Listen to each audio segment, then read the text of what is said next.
Bonsoir à tous. Voici la livraison de l'actualité d'aujourd'hui. Voici les titres. Aide juridique aux justiciables béninois pour lui faciliter l'accès aux services judiciaires. C'est l'une des décisions de ce mercredi gouvernemental. L'essentiel des actes de ce Conseil des ministres avec le porte-parole du gouvernement. L'environnement des PME se bonifie au Bénin avec des structures d'appui financier, technique et d'accès au marché. Elles ont pour nom, entre autres, FNDA, APIEX et ADPME. Éclairage sur les atouts avec le ministre en charge de la promotion des PME. Hors du Bénin, le Parlement ghanéen est à l'arrêt pour un contentieux de siège déclaré vacant. Au Gabon, le référendum du 16 novembre prochain se fera sur une constitution à régime présidentiel fort, septennat renouvelable une fois. En Russie, Vladimir Poutine flirte avec ses partenaires du BRICS. Ravi de vous retrouver pour cette session de l'actualité qu'on ouvre par les décisions du Conseil des ministres de ce mercredi. Le gouvernement a décidé d'une aide juridique aux justiciables béninois pour lui faciliter l'accès aux services judiciaires. Du démarrage pilote de l'assurance agricole dédiée aux petits exploitants. Des nominations sont à la clé de ce Conseil des ministres dont on fait le tour avec le porte-parole du gouvernement, Wilfried Léon Hongbeji. Ce mercredi 23 octobre 2024, le Conseil des ministres, qui s'est réuni sous la présidence du chef de l'État, M. Patrice Talon, a débouché sur les décisions dont voici la teneur. S'agissant des mesures normatives, en point 1, mise en œuvre de l'aide juridique en République du Bénin. L'aide juridique vise à assurer l'égal accès au droit et à la justice pour tous. L'adoption du présent décret contribue à prévenir et éviter la discrimination dans l'accès à la justice, dont l'origine pourrait être l'analphabétisme, l'ignorance de ses droits, l'appartenance ethnique, le genre, la religion, le statut social ou économique, un handicap ou toute autre cause. Ainsi, qu'elle soit de conditions modestes ou ayant peu de connaissances de la loi, toute personne pourra désormais faire défendre ses droits par les professionnels de la justice. Chaque Béninois aura donc la possibilité de bénéficier d'une assistance devant les tribunaux et de chercher réparation en cas d'injustice. De façon concrète, ce nouvel instrument juridique rend possible pour tout citoyen qui n'en a pas les moyens l'accès aux divers services d'information et de consultation juridique concernant notamment les litiges civils, administratifs ou d'autres natures. Il organise également le bénéfice d'une assistance en vue de remplir des documents juridiques et rédiger des correspondances officielles, de même que pour obtenir des conseils sur la résolution des conflits en dehors des tribunaux. Grâce à cette mesure, notre pays aura réussi à soustraire les justiciables, quels qu'ils soient,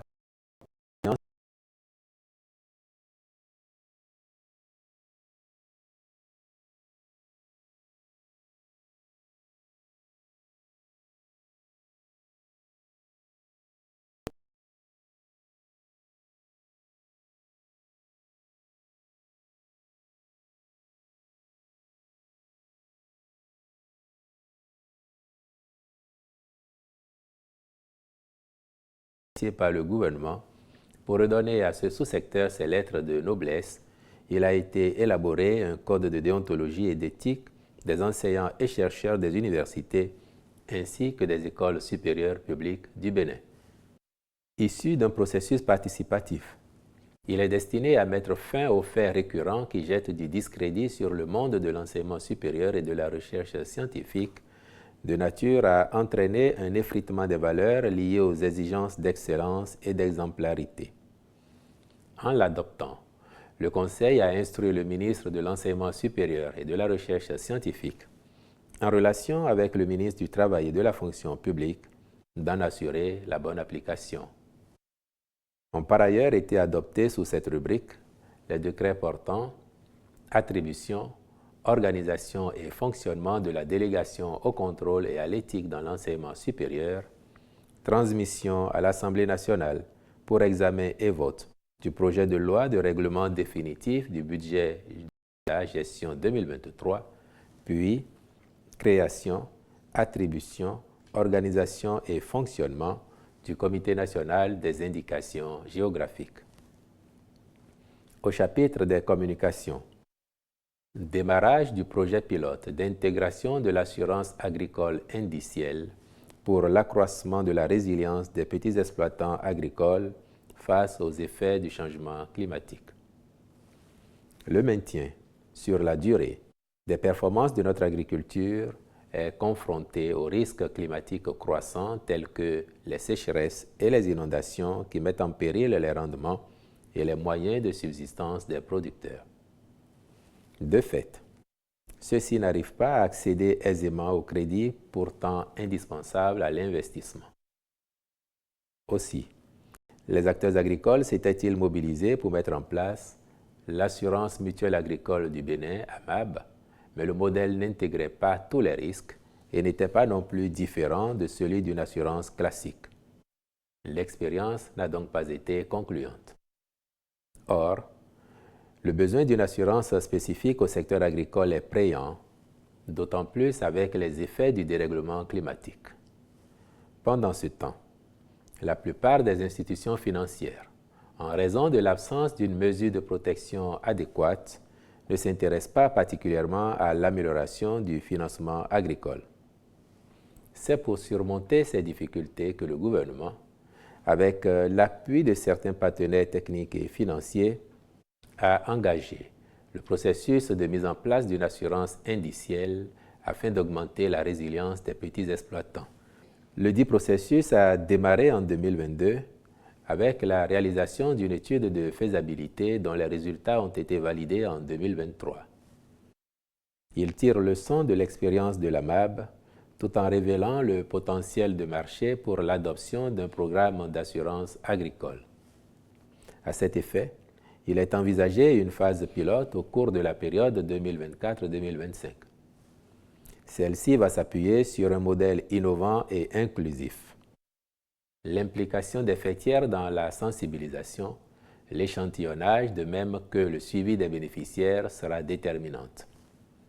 Cette option promeut une approche multirisque et indicielle basée sur le rendement et non sur la pluviométrie, permettant donc un remboursement automatique de tous les bénéficiaires impactés en cas de sinistre. En outre, il sera subventionné pour les premières années, de sorte à accompagner les petits producteurs afin de leur permettre de se familiariser avec le produit et d'en apprécier les bénéfices. Ce faisant, les acteurs du secteur pourraient plus facilement bénéficier de l'assurance agricole via leurs faits tiers respectives et les services financiers décentralisés à travers le crédit agricole. Sont concernés le bétail, le riz et le coton comme filière animale, vivrière et industrielle. Cette phase pilote approuvée par le Conseil couvrira tous les départements. Elle impactera 100 000 petits producteurs et éleveurs de bétail et s'étendra jusqu'à la campagne agricole 2025-2026. Au chapitre des rencontres et manifestations internationales, il a été autorisé la participation du Bénin à la 9e session du Comité technique spécialisé de l'Union africaine sur l'égalité des sexes et l'autonomisation des femmes à Addis Abeba en Éthiopie du 29 octobre au 6 novembre 2024. La première conférence ministérielle mondiale sur l'élimination de la violence contre les enfants à Bogota en Colombie les 7 et 8 novembre 2024. L'examen de son 5e rapport périodique lors de la 89e session du Comité pour l'élimination de la discrimination à l'égard des femmes à l'Office des Nations Unies à Genève, en Suisse, du 19 au 26 octobre 2024. La Semaine mondiale de l'éducation aux médias et à l'information à Amman, en Jordanie, les 30 et 31 octobre 2024. La 352e session du Conseil d'administration du Bureau international du travail à Genève, en Suisse, du 28 octobre au 7 novembre 2024. Il a été, par la même occasion, autorisé l'organisation au Bénin de la 7e session du Conseil des ministres de l'École supérieure multinationale des télécommunications de Dakar le 5 novembre 2024, ainsi que du Forum national sur la nutrition le 12 novembre 2024. Au chapitre des mesures individuelles, sur proposition des ministres respectifs, les nominations suivantes ont été prononcées. Au ministère des enseignements maternels et primaires, inspecteur général du ministère, M. Cessinou Gaston Lagoyer. Conseiller technique aux affaires administratives et sociales, M. Clotaire Abimbola F.M. Olide. Directeur des systèmes d'information, M. Falière Bodanho. Directeur de la planification, de l'administration et des finances, M. Olatunji Martin Essou. Au ministère de la Santé, directeur général du Centre national hospitalier et universitaire de psychiatrie, M. Grégoire Magloire Gansou. Directeur d'hôpitaux ainsi qu'il suit. Centre hospitalier départemental du Zou, M. Carlos Eni. Centre hospitalier universitaire départemental de Lemay, M. Evejo Phileas Alotieu Hounou. Centre hospitalier départemental du Mono, M. Hospice H. Fréjus Ontada. Hôpital de zone de Comé, M. Alodjogbe Christian Gbeden-Hessi. Hôpital de zone de Dassa, M. Ubald Gossi Sossou. Hôpital de zone de Djidja, Mme Pridit Vanessa Nukudoji. Hôpital de zone de Kové, M. Semamomede Menonji Meshabed Hossou. Hôpital de zone d'Aplawe, M. Assou Armel Aubin Soklo. Hôpital de zone de Savet, M. Abdel Razak Olaïtan Romulex Secheton Ali. Hôpital de zone de Savalou, Madame Payero Carole Sobabe. Hôpital de zone d'Adjoun, M. Kainde Daniel Langpoedja. Hôpital de zone de Klekame, M. Emalin Idjakotan Jacques Balogun Kochofa. Centre hospitalier départemental de l'Atakora, M. Gado Yarou Ngobi. Hôpital de zone de Pobé, M. Sourou S.A. Hippolyte Koudjedon. Hôpital de zone de Sakété, Madame Pis René Senami Akogbekan.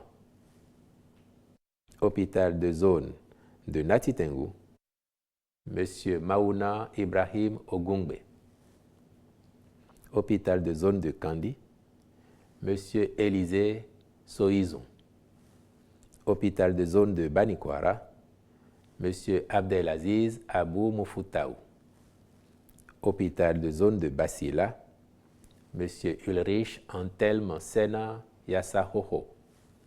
Hôpital de zone de Kouandé enfin, M. Togbedji Alfred Jean-Louis Onsa. Je vous remercie. Retour dans ce journal sur ce sujet au cœur de l'actualité politique. L'affaire de tentative présumée d'atteinte à la sûreté de l'État qui a sailli en septembre dernier. Le bureau politique du parti Moël Bénin se prononce sur cette affaire à la faveur de sa 3e session de 2024. Et voici la position du parti présentée par son porte-parole, Rodrigue Khodé. Le bureau politique national du parti Moël Bénin dénonce en même temps qu'il condamne fermement tout dessein tendant à remettre en cause la démocratie et l'état de droit, chèrement acquis de haute lutte par le vaillant peuple béninois. En tout état de cause, le bureau politique national unit sa voix à celle de l'ensemble des militants et sympathisants du parti pour exprimer sa proximité, sa compassion et sa solidarité au chef de l'État, le président Patrice Talon. Le bureau politique national saisit cette occasion pour réitérer au président de la République son soutien indéfectible en ces moments tumultueux de dures épreuves où il fait montre d'une grande sérénité et d'un sens aigu de responsabilité, afin de préserver notre pays, le Bénin, contre toute action ou initiative attentatoire à la sûreté de l'État et à l'ordre constitutionnel. Le Bureau politique national, au thème de sa 3e session ordinaire de l'année 2024, recommande 1. Le renforcement et le respect des institutions démocratiques. 2. L'éducation et la sensibilisation des masses sur les enjeux démocratiques et l'état de droit. Enfin, Moël Bénin invite tous les enfants du Bénin, où qu'ils se trouvent, à taire les divergences et à faire fi des intérêts personnels pour contrer la menace, d'où qu'elle vienne ou qu'elle soit. Demain, jeudi 24 octobre, l'Assemblée nationale ouvre sa 2e session ordinaire de 2024. L'agenda annonce une série de textes liés au budget 2025 de l'État, par exemple, aux normes, aux réformes économiques et à la consolidation de la démocratie. En prélude, le porte-parole du président de l'Assemblée nationale dévoile ici les enjeux de cette session. Vitali Bouton est au micro de Nathalie Doris Oolabi et de Michel Lébé. La 2e session ordinaire de l'Assemblée nationale au titre de l'année 2024 s'inscrit dans une dynamique de renforcement des institutions et de modernisation des cadres législatifs de notre pays. Les lois à examiner couvrent des domaines clés comme la justice, la santé, l'éducation, l'économie et les droits humains. Parmi les enjeux majeurs de cette session, on peut insister sur la préparation du budget 2025, le renforcement de l'état de droit par le biais des réformes judiciaires, notamment avec la création de l'Agence judiciaire de l'État, la protection des ressources agricoles via l'adhésion à l'Union internationale pour la protection des obtentions végétales afin de valoriser l'agriculture béninoise sur la scène internationale. La réforme du secteur de la santé afin d'assurer une meilleure régulation des professionnels de santé et garantir un accès universel à des services de qualité. Cette session ordinaire de l'Assemblée nationale marque une nouvelle étape dans le processus de modernisation de nos lois et de nos institutions. Les députés de la 9e législature, qu'ils soient de la minorité ou de la majorité, de l'opposition ou de la mouvance, démontrent un engagement sans faille envers le peuple béninois. Leur capacité à travailler ensemble, malgré les divergences politiques, témoignent de leur détermination à faire avancer notre nation vers un avenir meilleur. Quels atouts de l'environnement des affaires au Bénin pour les PME? Plusieurs structures sont sorties des réformes dédiées. Des structures servant par exemple de catalyseur pour accéder au financement, de tutorat et d'incubation, et d'autres structures qui viennent en appui pour faciliter l'accès au marché.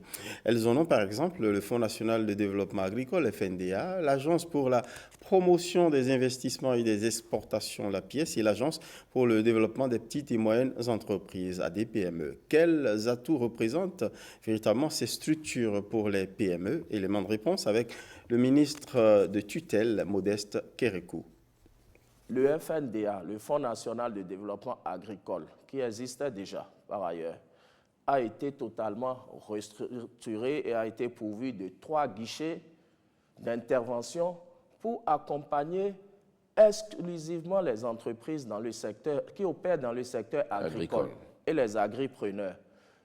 À côté de cela, l'Agence de développement des petites et moyennes entreprises a été créée, l'ADPME, et elle a vocation d'accompagner toutes les autres PME qui opèrent dans tous les secteurs d'activité économique possibles, à l'exception du secteur agricole, qui revient exclusivement au FNDA. Fonds national de développement agricole.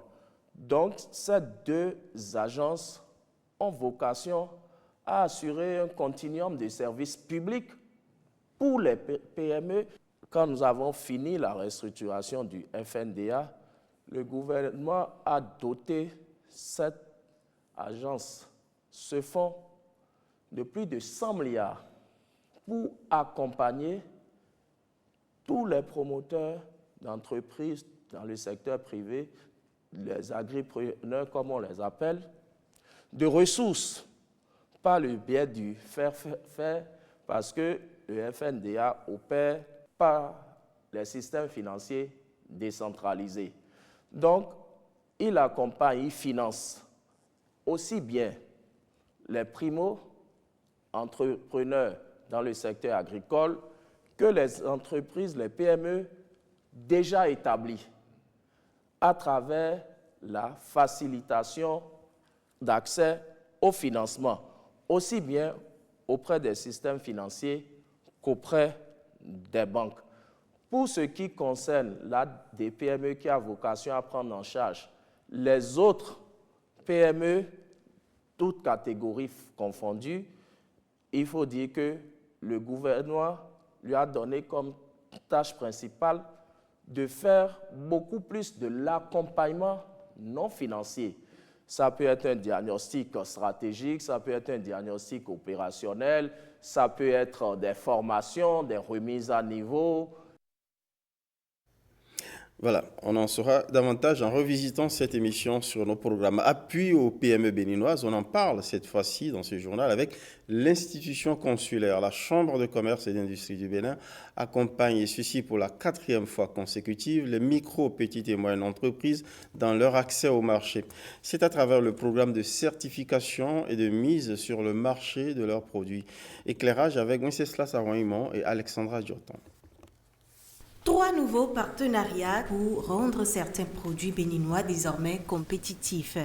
La Chambre de commerce et d'industrie du Bénin contractualise avec Sens Bénin, l'Agence nationale de normalisation de métrologie et du contrôle qualité ANM et l'École des métiers du marketing et de la vente. En travaillant avec Sens Bénin, dans le cadre de ce partenariat, vous allez pouvoir, comme le disait le SG tout à l'heure, améliorer votre offre à travers son packaging, tant sur le fond que sur la forme, mais vous allez aussi pouvoir accéder à ces acteurs qui sont sur le marché, qui vont vous aider à segmenter votre marché, positionner votre produit de façon à améliorer vos performances économiques. Nous voulons mettre à votre disposition 4 domaines de capacité: des connaissances, des compétences, du comportement et un mindset qui vous permettent réellement, quel que soit le produit que vous vendez, d'avoir les meilleurs stratégies pour les positionner sur le marché. La signature de partenariat intervient dans le cadre du dispositif d'accompagnement des entreprises à l'obtention des autorisations de mise sur le marché et certificats de conformité. Pour cette édition 2024-2025, on dénombre 410 candidatures. Nous sommes pour les 4 éditions à 2400 entreprises qui nous ont sollicité. Cela veut dire que le fait de dire sur notre plan stratégique impulser pour plus d'impact, ce n'est pas anodin. C'est parce que quelque part, on a bien compris que le secteur privé avait besoin de cet accompagnement. La CCI Bénin apporte ainsi sa contribution à l'amélioration de la qualité des produits locaux. Voilà, cette fois-ci, on va parler plutôt de facilité d'accès au financement et au gros financement. C'est avec la Banque ouest-africaine de développement BOAD qui offre une immersion sur les nouvelles procédures de passation de marché de la banque. Le défaut de maîtrise des procédures de passation de marché réduit en effet la capacité d'absorption des crédits de la banque en faveur des États. D'où cette formation qui vient outiller les acteurs de la commande publique au Bénin. Gloria Oni, Alexis Segbemon. Depuis une 50aine d'années, elle intervient dans les domaines de l'agriculture, de l'agro-industrie, de l'infrastructure, de la santé, de l'éducation, de l'énergie et bien d'autres. La Banque ouest-africaine de développement BOAD, dans l'exercice de ses activités, s'adapte à l'évolution de tout environnement. L'objectif de la présente session de formation est de vous permettre, à vous, acteurs de la commande publique, de vous familiariser à ces nouveaux outils de la banque, dans la perspective d'améliorer le taux de décaissement. Et elle abordera 3 points essentiels qui sont la présentation des politiques et procédures de passation des marchés de la banque, en secondo, la présentation des dossiers d'appel d'offres et des divers canevas, et enfin, la présentation des politiques et procédures de prévention et de lutte contre la fraude et la corruption. La BOAD a mis en place près de 1200 milliards de francs CFA, soit 13% de ses engagements globaux au service des objectifs que le Bénin s'est fixés dans ses programmes de développement. La passation des marchés dans le financement des projets de développement aide à optimiser l'utilisation des ressources avec intégrité dans la promotion du développement général et celle du développement durable. Vous savez bien que la banque nous accompagne dans la mise en œuvre du programme d'action du gouvernement et chaque jour nous réfléchissons à ce que tout ce qui est apporté comme appui permette efficacement d'atteindre les objectifs que le gouvernement s'est fixés. La Banque ouest-africaine de développement s'assure ainsi que les fonds mis à disposition soient exclusivement consacrés à l'objet pour lequel ils ont été accordés. D'une immersion à l'autre, nous sommes à présent avec les acteurs des ministères sectoriels qui sont focus sur la gestion budgétaire en mode programme. C'est bien cela. Un renforcement de capacité leur est consacré pour élever davantage leurs performances. Initiative du ministère de l'économie et des finances. On fait le point avec Jennifer Sativi. La gestion budgétaire en mode programme, c'est une réforme de l'administration publique à double avantage, optimisation et efficacité de la dépense publique. À cet effet, il existe pour chaque ministère un programme support. Il y a un instrument que nous appelons la revue qui participe du dialogue de gestion de ces programmes. Donc, il faudra partager la technique, la manière de faire avec les acteurs pour leur permettre de pouvoir donner des résultats quand même probants. Dans ce cadre, un atelier de formation sur la gestion budgétaire en mode programme a été organisé à l'endroit des acteurs de performance des ministères sectoriels. La présente session fait suite à celle de juillet 2024. On le fera 2 fois chaque année. 2 fois chaque année pour permettre une appropriation complète de la réforme pour que cette réforme devienne vraiment une réforme pérenne. Parce que l'objectif à terme, c'est de garantir la performance dans la gestion des finances publiques. Nous allons également prendre en compte dans l'actualisation, parce qu'actuellement on est dans la phase d'évaluation du plan quinquennal de formation sur la gestion en mode programme. Et l'évaluation doit tenir compte également de la formation technique. La formation est organisée par le ministère de l'Économie et des Finances avec la collaboration de la cellule de gestion du budget. Dans le cadre du projet Assurance pour le renforcement du capital humain, près de 2700 artisans seront enrôlés en 2024. L'initiative vise à renforcer leurs compétences, les compétences de ces artisans béninois. Amandine Aniabossou pointe ici les enjeux de ces décisions actées par le gouvernement le 9 octobre dernier.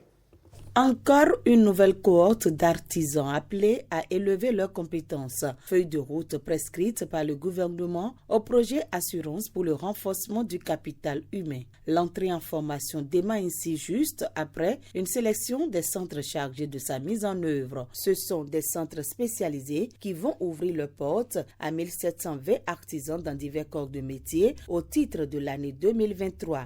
Quand on sort d'une formation comme ça, c'est comme si on est un homme nouveau, parce que le comportement professionnel est radicalement changé. Nous pensons gagner assez de choses de cette formation, parce que ça va nous permettre de nous améliorer sur le plan professionnel.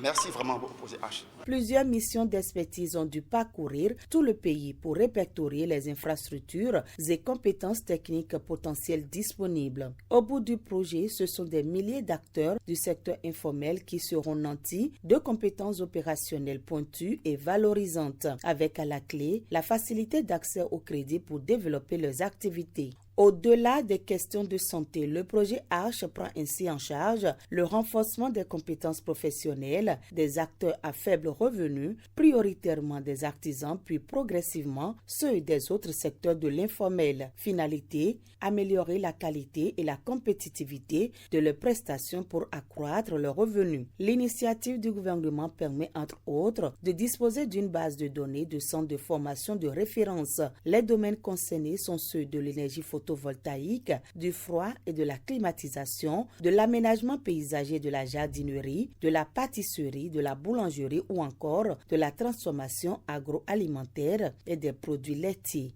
Après l'expérience de 2023, le Conseil des ministres autorise l'organisation d'une nouvelle session de formation au profit de 2676 artisans au titre de l'année 2024. Des experts métiers internationaux sont aussi mis à contribution pour élever les standards de formation. Retour sur l'actualité de quelques institutions de la République. On commence par ces échanges intervenus entre le haut-commissaire à la prévention de la corruption et le président de la Cour constitutionnelle. Maître Jacques Migan fait le point aux médias des sujets abordés par les deux autorités. On écoute. Nous avions eu des conseils d'un grand sage, quelqu'un qui est un expérimenté. Je peux vous dire que les échanges que nous avions eus sont des échanges très riches sur comment travailler pour lutter contre la corruption dans notre pays. Il nous a prodigué de sages conseils et nous a dit qu'il est prêt à nous accompagner, à accompagner le Haut-Commissariat que nous avons l'honneur de diriger. Nous avions mis l'accent sur les élections générales qui doivent se tenir dans notre pays courant 2026. Et 2026, c'est là. Et quelles sont les dispositions qui sont en train d'être prises par la Cour constitutionnelle. Et comme vous le savez, la Cour constitutionnelle, quand elle rend sa décision conformément aux dispositions de la Constitution, c'est des décisions qui sont sans voie de recours. Et il nous a rassurés. Ce n'est pas le jour des élections, mais c'est bien avant les élections. On reste avec le haut-commissaire à la prévention de la corruption qui envisage d'instaurer un partenariat avec le Conseil économique et social. Il est question de jeter les bases d'une coopération protectrice des valeurs qui fondent une nation. Jérôme Hongba nous propose ici quelques extraits d'échanges. Si nous parvenons à cartographier les risques, nous pouvons proposer des manuels de procédure visant l'intégrité, la probité, la transparence dans la gestion des affaires publiques. Le deuxième niveau de ces objectifs stratégiques, c'est éduquer et sensibiliser. Nous devons apporter dans le cœur, dans la tête de chaque Béninoise, de chaque Béninois, une volonté ferme, l'intérêt supérieur de la nation, l'intérêt général. Et en ce sens, les deux institutions se retrouvent encore. Le troisième pilier, le dernier de nos objectifs stratégiques, c'est dissuader et sanctionner. En présentant tout à l'heure les idées que nous avons, les propositions que nous avons, ou si vous préférez les suggestions que nous avons, il se confirme que elles sont, ces idées, ces propositions conformes à ce que le Conseil économique et social aussi pense et réalise. Le Haut Commissariat à la prévention de la corruption veut nécessairement collaborer étroitement avec le Conseil économique et social. Il nous a fait des propositions sur des thématiques. Il y a par exemple la corruption, tout ce qu'il faut faire. Je vous ai donc vous exhorter, puisque vous savez très bien que la mandature actuelle est en finition. Et puisque nous sommes dans une république où le travail ne doit jamais s'arrêter, et que très prochainement, d'autres seront là, que vous puissiez accompagner ce projet. Merci.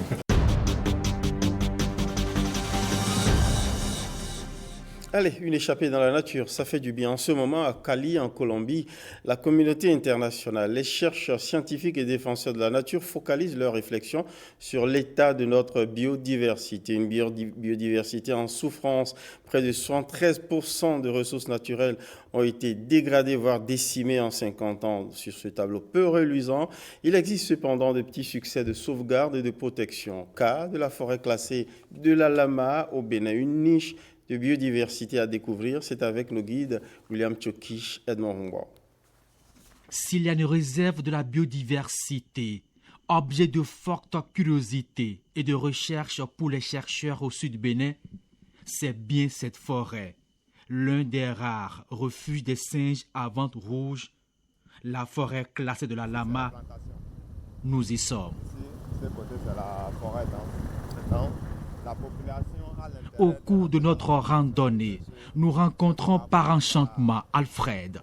Il vit dans l'un des villages Roli, mitoyen à la réserve. Je connais la forêt comme ma poche, nous a-t-il confié. Je vais m'arrêter de montrer la limite du village. Il est d'ailleurs un guide pour les visiteurs et autres chercheurs des universités du Bénin. Ce jour-là, il était accompagné de 2 étudiants en thèse, tous deux des spécialistes de la faune. Il y a assez dans la main. On parle des arbres aussi, comme ça aussi il y a des animaux aussi. Nous avons essayé de percer certains secrets de cette forêt située entre les communes de Zobodomé et Tofo. La forêt classée de la Lama regorge d'une diversité, une grande diversité faunique, et notamment les mammifères. On peut retrouver des primates comme le vervet, la moune, spécialement le singe à ventre roux, qui est une espèce endémique au Bénin. Il y a aussi les céphalophes, le potamouchère par exemple qu'on trouve au niveau de la forêt. Il y a aussi des petits carnivores comme la civette. Et il y a aussi la genette qu'on trouve aussi au niveau de la forêt. Oui. Calao, c'est des oiseaux qu'on retrouve dans la forêt de la Lama. Il y a aussi le corbeau. Le corbeau aussi qu'on retrouve à l'intérieur. Oui.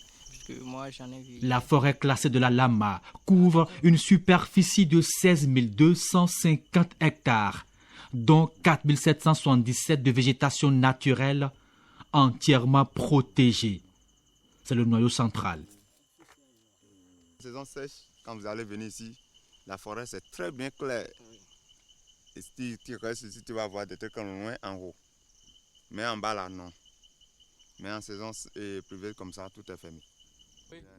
Plus grande relique de forêt dense naturelle du Dahomey Gap, la forêt classée de la Lama est un écosystème unique de par son substrat argileux et hyper fertile. Ça garde l'eau pendant longtemps, ce qui fait que l'agriculture est très prometteuse ici. Une véritable niche de ressources naturelles, floristiques et fauniques. À l'aide des caméras trappes des étudiants doctorants, nous avons pu observer la nuit le mouvement de nombreux animaux, des espèces emblématiques de mammifères, ici le pangolin, pas très loin des singes mona, le singe vervette et le singe à ventre rouge, l'espèce endémique du Dahomey Gap.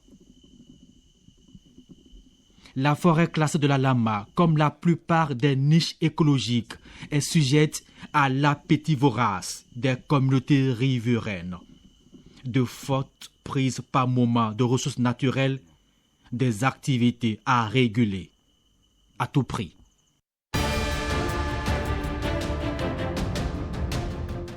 Hors du Bénin, le Parlement ghanéen a suspendu ses travaux jusqu'à nouvel ordre à la suite d'un différend juridique concernant la décision du président du Parlement de déclarer vacants 4 sièges parlementaires. Au Gabon, le projet de constitution qui sera soumis à un référendum le 16 novembre prochain a été rendu public. Il prévoit un régime présidentiel fort avec un septennat renouvelable une fois. Pendant ce temps, Vladimir Poutine affiche une belle entente avec ses partenaires au sommet des BRICS en Russie. On fait le tour avec Ulvaïus Balogun.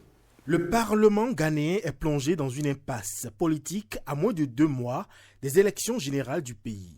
Mardi, l'Assemblée nationale a suspendu ses travaux jusqu'à nouvel ordre à la suite d'un différend juridique concernant la décision du président du Parlement de déclarer vacants 4 sièges parlementaires. La crise a éclaté la semaine dernière lorsque 4 députés ont annoncé leur intention de se présenter aux prochaines élections générales du 7 décembre sous une étiquette d'indépendants. Le président de l'Assemblée a alors déclaré leur siège vacant, la loi ghanéenne interdisant tout changement de parti politique en cours de mandat. Au Gabon, le projet de constitution qui sera soumis à un référendum le 16 novembre a été publié lundi soir. Il prévoit un régime présidentiel fort avec un septennat renouvelable une fois. Les Gabonais sont appelés aux urnes le 16 novembre prochain pour voter par référendum ce nouveau projet de constitution, étape clé vers le retour à un régime civil promis par la junte après le coup d'État de 2023. Après des mois de coupure d'électricité, certaines parties de Johannesburg sont maintenant confrontées à des pénuries d'eau. À Tembisa, l'un des townships les plus peuplés, les habitants doivent se démener pour trouver de l'eau afin de satisfaire leurs besoins élémentaires. Cette crise qui survient à l'approche de l'été austral et alors que les températures augmentent est le résultat des restrictions quotidiennes imposées par la ville pour mettre fin à ce qu'elle considère comme une surconsommation et pour permettre des travaux d'entretien. À l'occasion du sommet des BRICS, Vladimir Poutine a affiché son entente avec les pays membres. Des images montrent le président russe accueillant entre autres le président chinois Xi Jinping, le premier ministre indien Narendra Modi et le président iranien Massoud Pezeshkian pour des entretiens en format restreint lors d'un sommet des BRICS. Vladimir Poutine entend ainsi faire la démonstration de l'échec de la politique occidentale de sanctions économiques et d'isolement diplomatique visant son pays depuis l'assaut des troupes russes en Ukraine en février 2022. À ce sommet, des dirigeants d'Égypte, d'Afrique du Sud, des Émirats arabes unis, d'Éthiopie et du Brésil étaient aussi présents.